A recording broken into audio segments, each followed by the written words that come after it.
Hello, everyone. Thank you, and welcome to this exciting talk about the future of progressive lenses. Today, when you go to an optician, there are basically two ways to get your vision tested. A traditional vision test made using a phoropter or a trial frame, and a more advanced biometric vision test made using a device like the DNI scanner. The output from a traditional vision test typically comprises of 4 parameters, while the measurements carried out by the DNI scanner are used to determine more than 7,000 data points and over 80 parameters in the eye. As lens manufacturers, we use this information as input in the lens manufacturing process to determine how the lens can be crafted in the most precise way possible. What we've learned at Rodenstock is that the more we determine about the biometrics of the individual eye, the more precise progressive lenses we can manufacture. Actually, applying this kind of precision to lens manufacturing results in up to 40% sharper vision at near and intermediate distances, and an 8.5 degrees wider field of sharp vision at near. But today, not all opticians use a DNI scanner. In these cases, the only input lens manufacturers often have to work with is the standard prescription values. They have no information about the biometrics of the individual eye, and this affects how precisely the lens can be tailored to the needs of each spectacle wearer. So, here at Rodenstock, we asked ourselves how we could provide people with sharper vision, even with lenses made using just the standard prescription values. With this goal in mind, we started analyzing the more than 500,000 individual biometric eye scans that we've collected from producing biometric intelligent glasses. What if we could find patterns and correlations in this data that we could use to transform the standard prescription values into more valuable information about the biometrics of the individual eye? To identify the biometric parameters that would be most important to gain information about, we turn to the anatomy of the eye and the structure of the vision system. We know that as light travels through the eye, it is refracted to hit fovea centralis and form a sharp image on the retina. Each of the elements that light passes through plays a central role in forming vision. Since they have different refractive indexes, every one of them has to be determined precisely. From the parameters that influence how light is refracted in the eye, we began by looking at the eye length. Today, most lens manufacturers assume that all people have the same eye length of approximately 24 millimeters. But in reality, we know this isn't true. Eye length can actually vary by up to 10 millimeters from person to person, and this means their eyes refract light differently. Let's look at a sample of test persons. If we assume they all have the same eye length of 24 millimeters, it looks like this. With the DNI scanner, we can determine the actual eye length of our test persons. When we put these determined DNI scanner values into a graph, the individual eye length values distribute as follows. Here, we can see how much eye length deviates from the standard assumption, the line that goes here. This raised the question: how can we use our biometric knowledge to determine the length of each eye more precisely? The answer lay in our immense biometric dataset of more than 500,000 individual biometric eye scans. Using statistical analysis, we started looking at eye length in relation to other eye parameters. Here, we identified a relationship between eye length and sphere, one of the standard prescription values that are always available to lens manufacturers when a standard vision test is conducted. When we measure the prescriptions for our test persons, we see a clear relationship between eye length and sphere. With this correlation, we're able to identify a new, more precise norm for determining individual eye length without actually scanning it. In fact, this new norm allows us to determine approximate eye length just from knowing the spherical power of the eye in question. But, as many of you might already know, the DNI scanner does not directly measure eye length. So how can we actually determine eye length using DNI measurements? To explore this, we've reached out to Dr. Annie Seidemann, Senior Manager in the Optics Research Department at Rodenstock. We asked her to explain the science behind how we determine individual eye length by using DNI parameters as input. Yes, thank you. So, we started by conducting 2 scientific studies on biometric measurements in collaboration with the University of Tübingen and the University of Applied Sciences in Munich. We measured the exact actual eye length and a number of other eye parameters of 137 persons using a biometer, the lens star. In addition to actual eye length, we determined the refraction of the eye along with corneal topography, anterior chamber depth, and crystalline lens power. We determined these parameters because they are in fact related to eye length. So, when we scan different parameters in the eye, such as corneal topography and anterior chamber depth with the DNI scanner, we gain information about a lot of different parameters that tell us something about eye length. Looking at the power of the eye, for example, it's well known that hyperopic eyes are shorter, while myopic eyes are longer. This means that when we know the power of the individual eye, we can actually already calculate the length of the eye within a 3.5 millimeter interval. When we add the spherical power of the cornea to the calculated interval is reduced to less than 2 millimeters. Finally, when we then add multiple other parameters, such as the anterior chamber depth, the spherical aberration and the cornea, and many more to the calculation, we are able to determine the exact value of 27.1 millimeter.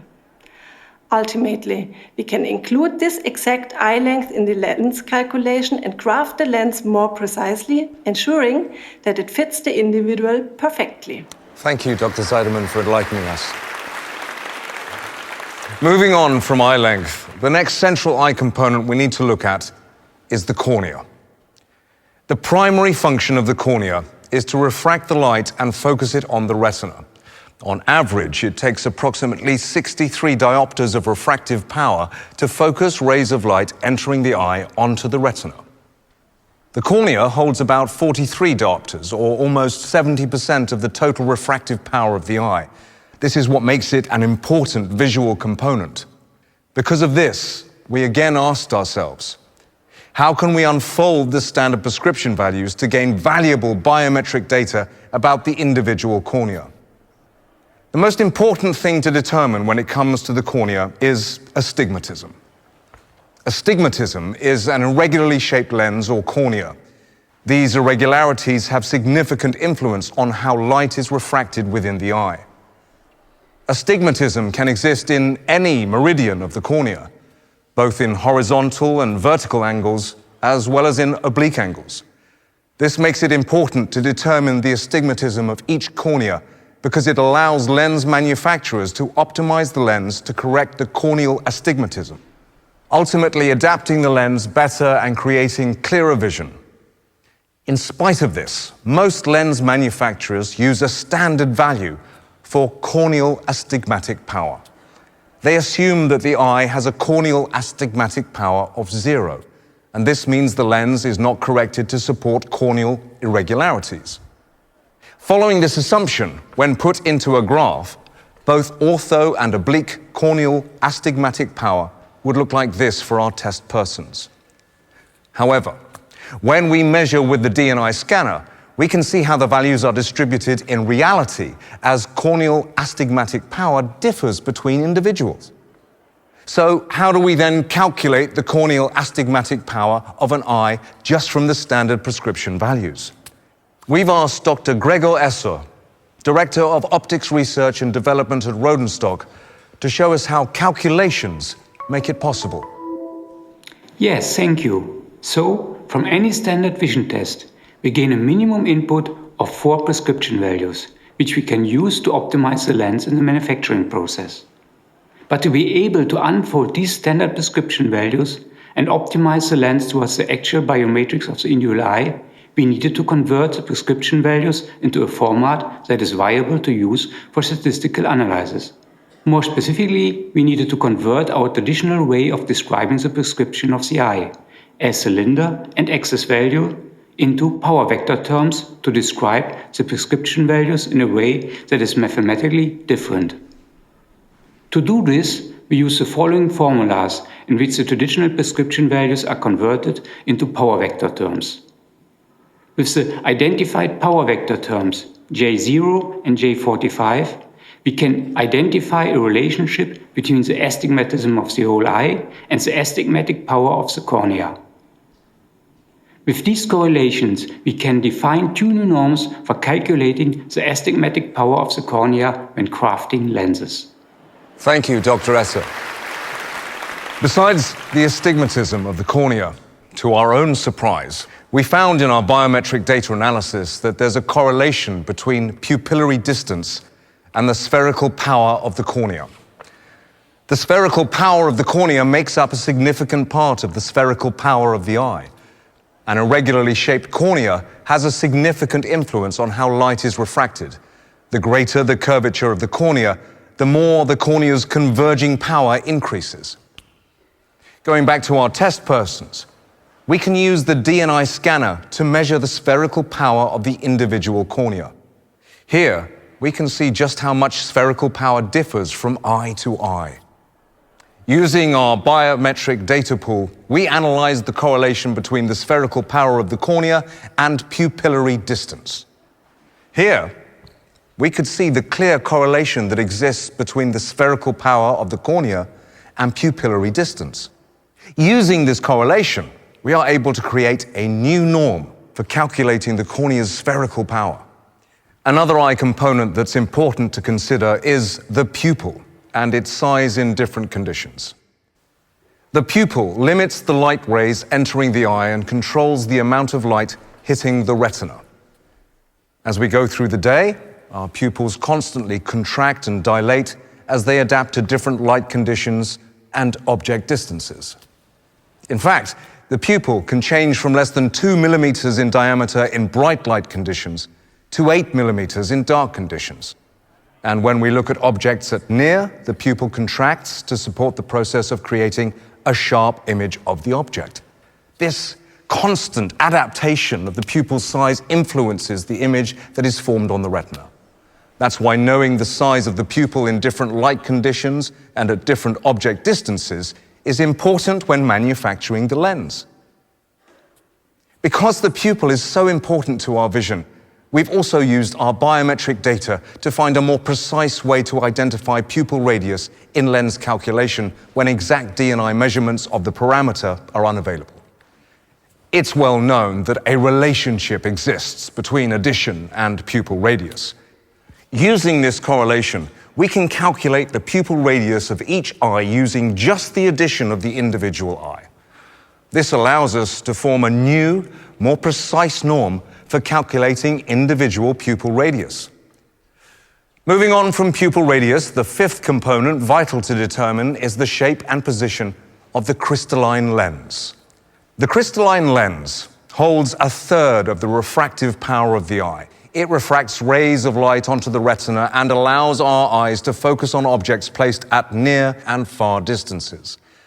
When we focus on an object in our near field of vision, the muscles around the lens contract, making the lens thicker and rounder while changing its refractive power. When we focus on an object at a far distance, the lens flattens, decreasing its optical power. Due to its central role in the vision system, accounting for the crystalline lens accommodation ability is critical when creating the lens, especially considering the effects of presbyopia, which is projected to affect 1.9 billion people globally by 2050. Another correlation prevalent in our biometric data was the direct correlation between addition and the thickness of the crystalline lens. As the thickness influences the refractive power of the lens and thereby the eye's ability to focus at near and far object distances, the correlation gives us valuable biometric input for the lens calculation process. With this correlation, we can make a final new lens calculation norm that will improve the way we account for the accommodation ability of the crystalline lens when manufacturing progressive lenses. But how can we use these new norms to take the next step in lens calculation and improve the way we create progressive lenses when exact DNI scanner measurements are not available? To be able to combine the correlations and use them to build a biometric eye model, we needed to develop an advanced mathematical setup based on a series of algorithms. We've asked Dr. Dietmar Utenweiler, Head of R&D and Strategic Marketing Lenses at Rodenstock, to explain how we overcame this challenge. Thank you. Now, to build a complete biometric eye model, we need to utilize the precision from many different correlations and look at the correlation values in a multidimensional environment. But combining all these correlations is a highly complex mathematical process that requires immense calculation power. Therefore, we started exploring how we could solve the task and implement our data findings in lens calculation on a broad scale. And the answer was artificial intelligence. With artificial intelligence, we were able to analyze many different correlations at a time and draw a multidimensional correlation line for the individual eye. Finally, from all these correlation lines, it's possible for us to build an approximate biometric eye model that is based on approximate individual eye values obtained from the multidimensional correlation analysis as just described. Thank you, Dr. Utenweiler. Now, this illustrates how artificial intelligence has the potential to raise the bar in progressive lens manufacturing. As illustrated by Rodenstock's biometric intelligent glasses, the vision benefits of manufacturing lenses using an exact biometric eye model are still unparalleled. But building an exact biometric model for the eye requires exact individual measurements made with the DNI scanner. With artificial intelligence, we have the opportunity to raise the standard within progressive lenses. With AI technology, we can make it possible to include approximate biometric measurements in the calculation of the lens. Thereby, we are creating a new norm within progressive lens manufacturing, a new norm that we are excited to tell you more about at Opti 2022 as we continue our work to bring AI and biometric data into lens calculation on a broad scale. Thank you.